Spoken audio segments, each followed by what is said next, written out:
everyone, and welcome back to my channel. Today we're down in the craft room and I'm just kind of giving you some updates on some things that I've been working on for the shop and also kind of outside of the shop with my card making and that type of thing. So whatever you're interested in as far as, paper crafting is concerned, there's a little something here for everybody. So let me go ahead and start on my journal making desk. So I've been working on fall journals. I like to do a couple each year. I've been doing them for the past couple of years.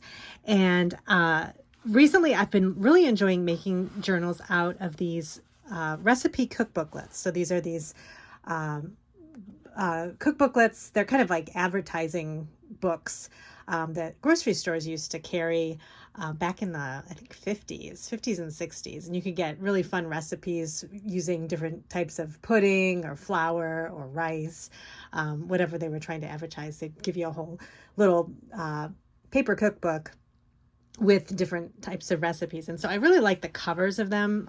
The colors and the images are really great. So I've been using the covers to create journals with them.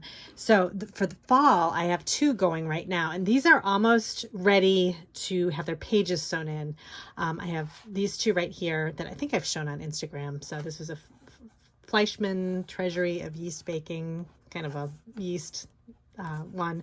And it's just got kind of just a kitchen scene on a countertop, and I just think it has kind of a fall feel because of all the brown furniture and everything. And then this one here is the pie book, Good Housekeeping's Party Pie Book. So this has a pie on the front of it, and I finished decorating the covers. So they're a soft cover, and just put some ribbon and things to kind of highlight the edges and kind of clean them up a little bit. And then inside I'm using October afternoon paper, which I'm sad to say I'm running low on the fall paper. I think I used my last full 12 by 12 sheet. So that's what makes these journals extra special, because it's the October afternoon paper that's in it. That's always been one of my favorite lines, and I've collected it. I've collected them for so many years, and I have quite a bit of Christmas left, so I'll probably be doing journals with those. But I'm pretty much kind of done with the fall themed ones. They always had some really cute fall themed papers that would come out in the, October and September and October. So I have, I'm using some of these for signatures, and then just I have some writing papers that I put in here. So some ledger paper and some blank sheets, and these are all vintage here.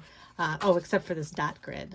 I like this dot grid paper. I got this because it's kind of fun. I don't know if you can see the dots on the film here. But these dots are great because I know a lot of people like to do journaling where they use kind of a dot grid format. And it's great for drawing too, lettering, whatever you want to do. So that's what these journals are for, just to kind of write down memories and that type of thing. So I have the pages going right now, and then I'm getting ready to add some pockets and different kind of interactive elements. I'm not sure if I'm gonna, I might make these just like my kitchen journals that I had made a few months ago. Those were really popular. Basically keeping just a lot of blank pages to write in, and then having a lot of ephemera kind of stuffed in different pockets and tucks and things like that. Those seem to be very popular.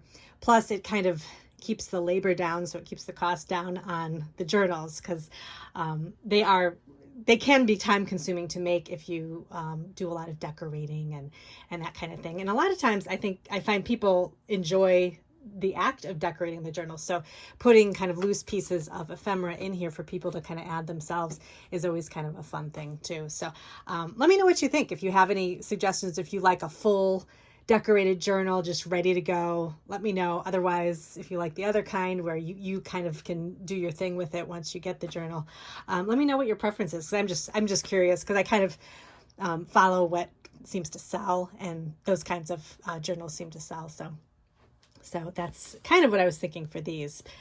So these, I'm still going to add a couple more things, and then I did want to add a couple of catalog pages too that I found from the Sears catalog, and these have kind of a fall they're not really fall themed, but they're fall colors and kind of a cozy feel. I like the kind of this old furniture. So I thought these would be fun to put in.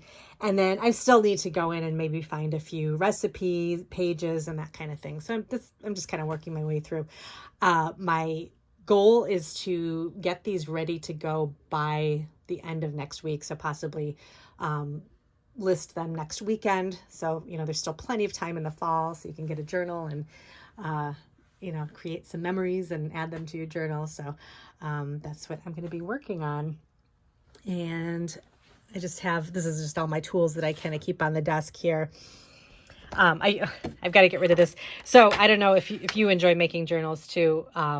When you put the glue down, I normally use those plastic, they're kind of like a plastic paintbrush where the bristles are like a plasticky feel, but I use this foam one because I thought it would it would work okay, but they actually don't work that well. So if you're going to buy paintbrushes to brush glue on, definitely use the plastic coated ones, because these foam ones, they kind of suck in all the glue and then they end up kind of ripping and not being good when they dry out. So the plastic paintbrushes are reusable and definitely a lot better to use. I think I put a link in my Amazon store. I've got a whole link to my tools that I use for journaling, like my glues and the types of things I like for journal making. So you can definitely take a look over there. Another thing I wanted to mention, just kind of talking about the shop, I've got one or two ephemera kits left for fall and Halloween. So this is just the last one I have for Halloween. It's kind of a smaller pack. It's just got some really cute sort of Halloween feel papers. So papers that make you feel like it's like Halloween. Like I thought this Kismet score sheet, I thought this kind of with the black and the cream colored paper kind of seemed Halloweenish. And then I got it has a Halloween recipe page in it, and then just a yellow things to do paper. And then this really fun coloring page that I found, this coloring book when I was thrifting that was Halloween themed. And so it's got some cute games in it. So I included a page. This one is to make a haunted house, I think. So this is included in this pack, and then just some extra papers to write on. If you're creating your own journal, you can kind of add these papers to it to kind of create a Halloween theme.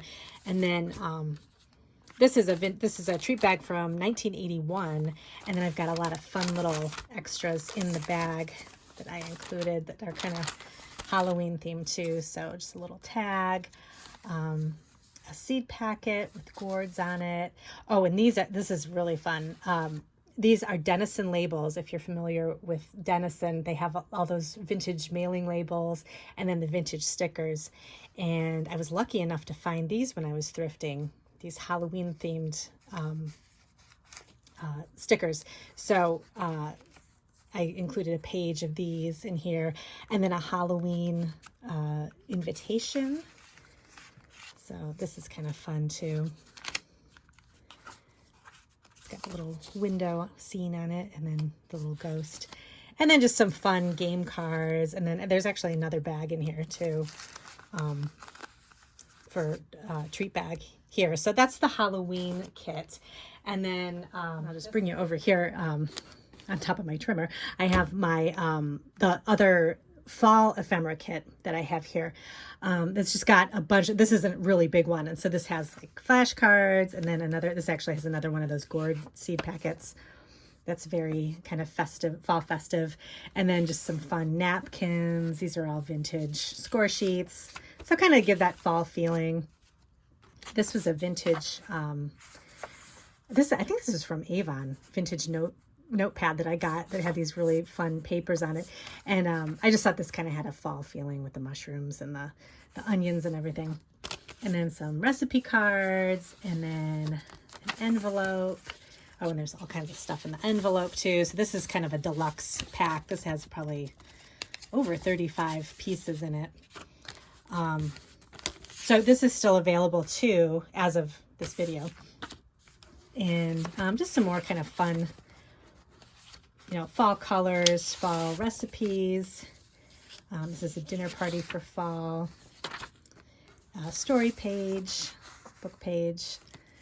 So I thought, and these labels too. These are fun. And I actually have these labels you can buy a la carte in the shop as well, which I wanted to talk about too. I have a lot of kind of extra items that you can purchase in the shop that would be really great for fall. So this is my drawer. This is this drawer here, my Alex drawers. This is Etsy shop stuff. So I kind of pack everything up ahead of time so I'm ready to go if somebody places an order.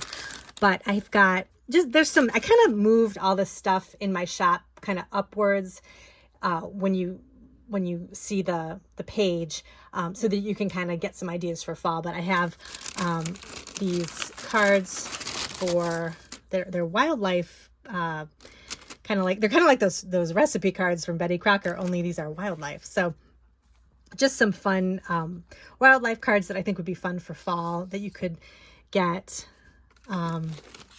And then what else? Oh, I've got this too. This is a neutral ephemera kit, so just neutral papers. So again, this would kind of go with the fall theme, kind of with the browns and the cream colors. So that would always be good to add to a journal. Some other things in here. I've got these. These are new recipe cards that I got. I really like these.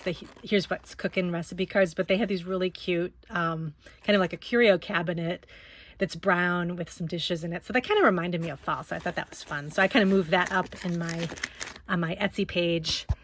And then, bingo cards. These are great too for this brown. It's got this great patina on it.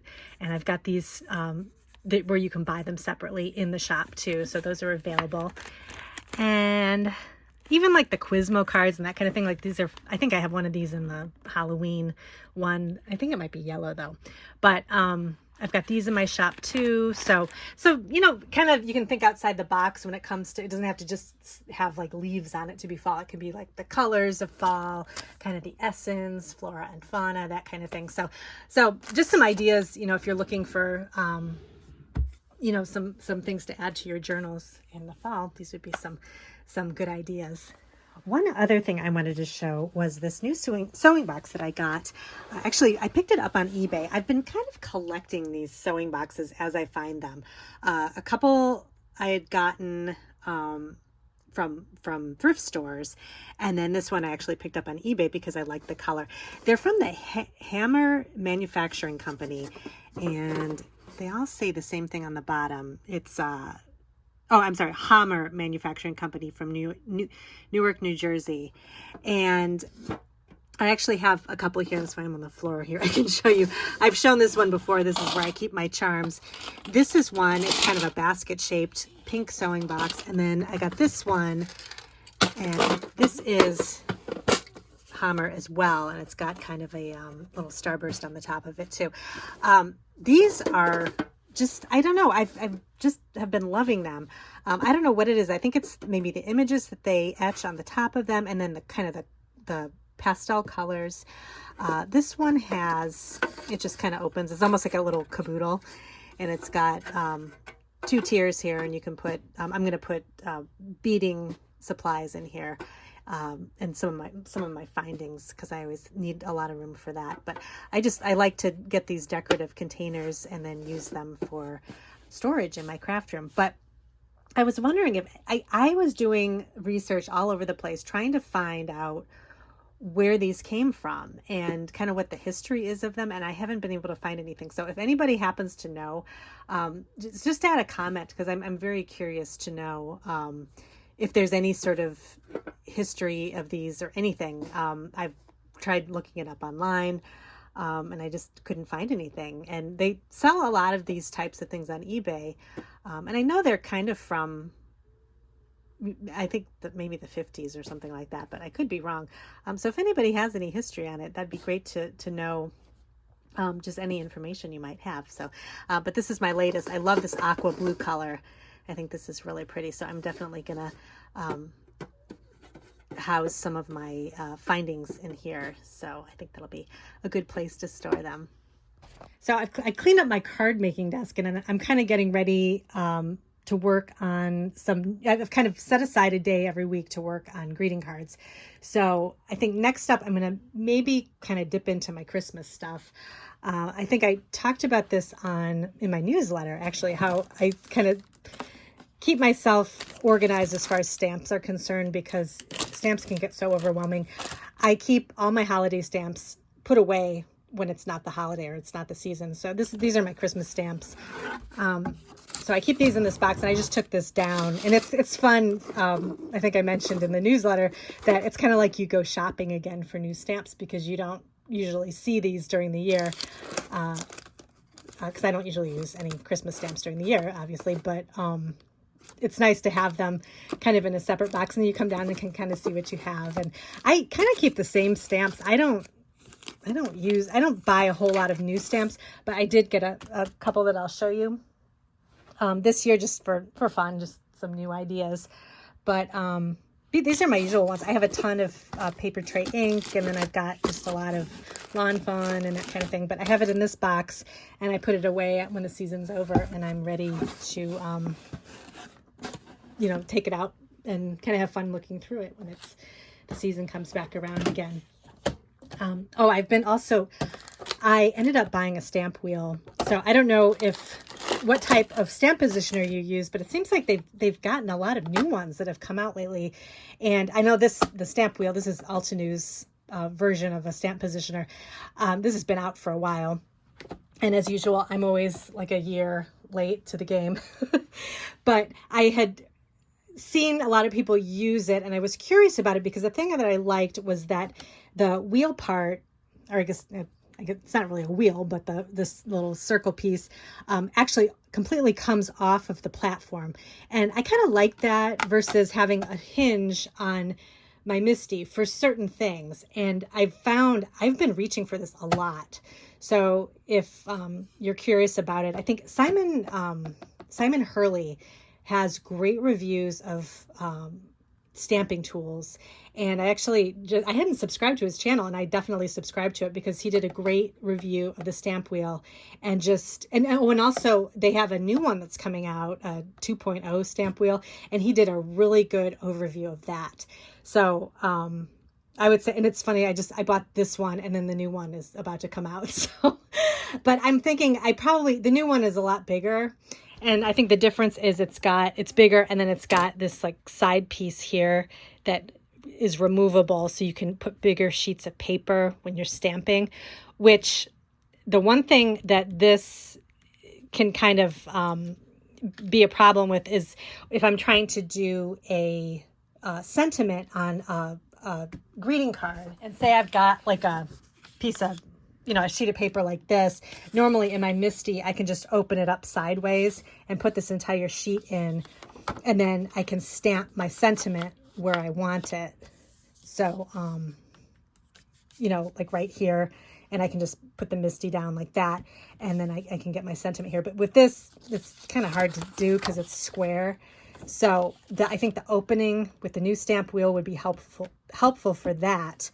But since I have a Misty, I'm just going to go ahead and use it for when I want to do sentiments. I actually don't do sentiments a ton in my cards, because a lot of people just kind of like to write their own thing in their greeting cards. And so I kind of leave those blank and just let people do what they want, because it can be very specific. Like somebody might not like what you stamped inside the card, and they might not want to buy it because of that. So I try to, kind of be just kind of focus more on the front of the card, and then people can kind of do their own thing on the inside if they want. So, but I've been liking the stamp wheel because of the type of pressure you get when you put the stamp down. So you put the clear stamp or whatever you want right on this side, and then you flip it over and you can stamp it, and it gives you a nice even stamping surface where I only have to stamp it once, and I don't have to keep doing it multiple times. So that's nice. And then a lot of what people like too about the stamp wheel is that it comes with this acrylic piece here, that it's kind of like the padding that you put inside to put your paper in. It keeps it from moving. But this is also great to use for ink blending and stenciling, because you put your paper in here and it sticks down and it doesn't move, so that you can put a stencil on top and then do ink blending and do all kinds of things like that. And you don't have to worry about using tape and stuff like that to hold your paper down. You can also, just take the little plastic thing out like this and put it right on your surface, your glass mat or whatever, and then do it from there. I'm just keeping this for my stamp wheel, but I've got the waffle flower one. They have a waffle flower has an acrylic mat too that you can use for like ink blending and that kind of thing too. So I've been using this a lot. So I keep this one so it kind of stays free of ink. I keep that one kind of clean and just have it in my stamp wheel. But I've been really liking this, and I've been honestly reaching for it all the time. So this is nice. And I haven't tried any of the wreaths or anything like that, but I might try that for Christmas time, because I know this is kind of handy because you can turn the wheel around and stamp in the same spot, and do it in a circle and do all kinds of fun techniques and things with it. But I haven't tried that yet. I've just been using it for stamping, but I like it. And then for Christmas, for stamps, I just got a couple of new things. I was in the Catherine Pooler shop, and I just like this one. I think this is an older one, Holiday One-Liner Sentiments. And these are nice, if you do want to put something inside the card. It's a nice, just straight line of sentiments and different options for just Christmas stuff, Christmas sentiments. And then I thought these were so cute. This is Lawn Fawn, what are these called? Window scenes. And they have ones for a spring too, but I liked it because it has the couch, and then it has a kind of a winter scene out the window. And then you can put this behind this set of dies, which is so cute. It's a window with curtains and a little valance. And this is called, I don't know what this is called. Oh, it's just called Window Frame. So I thought this is cute, and you can put the different scenes behind it. But I have other stamps too that kind of have an outdoor look to them that I could use in this window. So I was thinking of different ways I could use this. So I thought this was a great buy because I can use it with all my other stamps too. And I love the idea of this little curtain, because you could die cut it with gingham paper or different printed paper. I thought would be really cute. And so I thought that'd be fun for a Christmas card. And then speaking of Simon Hurley, he's got a ton of stamps, and I thought this was really cute. He did a collaboration with Ranger, and this is called Silly Santas. And it kind of has that retro Christmas look, which I love. Everything in this box is mostly retro Christmas, but I like these stamps too for journaling, because a lot of my journals are kind of vintage themed when I do Christmas, and actually most of my journals have a vintage theme, so these are would be nice for Christmas. And then this one is from Simple Stories. It's called Boho Christmas, and I just like the sentiments, the way these look too. So I thought these were kind of fun. So those are all the stamps I got, just a few for the year. I try not to, I want to be sure I can fit everything in this box so I can store it away. And then I'm getting ready to, this is kind of a sneak peek. I haven't done a tutorial on my channel in a while, but I thought I had gone back in my blog and kind of, and I have also kind of, haven't redone my blog, but I've kind of made it a little more organized when you first go to it, so you can kind of get to things easier. But I was kind of going through some of my old blog posts, and I had one from a really long time ago that I did for a store called Create for Less, which unfortunately they've closed, but they were a great place to buy just whatever kind of crafting product you wanted. But I was a blog contributor for them, and I had done some fun projects during Halloween that included these googly eyes. So I had made some tags. So I thought I would recreate that, because I had a little kind of a blurb on my blog with that takes you to the website. But unfortunately, the website's they don't have their website anymore, so you can't see the project. So I thought, well, maybe I'll kind of recreate it a little bit on my channel, and so you can kind of see the video of it. So it'd be cute for if you make treat bags for kids, you know, with like candy corn bags or something like that. So I'll show you how to make these tags. I think I'm going to do this for next week's video. But I was trying to gather all the stuff together. I just kind of pulled some different items. So basically, I'm doing a tag with a stencil and then some of this texture paste, which originally when I did the tag, I used that Bo Bunny glitter paste, which I couldn't find anywhere anymore. All the ones I had kind of hardened, so I couldn't use it anymore. But I found this Simon Hurley Astro paste, and it was this whole kit where you got different colors. Let me show you what's in here. So I ended up getting, I think I'm going to use the green. I thought this was a really fun green for Halloween. But it came with green and then like a white. But it has a little bit of a glimmer to it, so that's kind of what I was looking for. Because originally I had mixed the Bo Bunny glitter paste with some black texture paste, and that kind of made an interesting paste to go over the stencil. But this came with the whole kit. It had the different colors, so I figure I could try these for Christmas too. And then it came with this cute little paste tool set. So you get like a spreader and then like a smoother and that kind of thing, and then like a texturizer.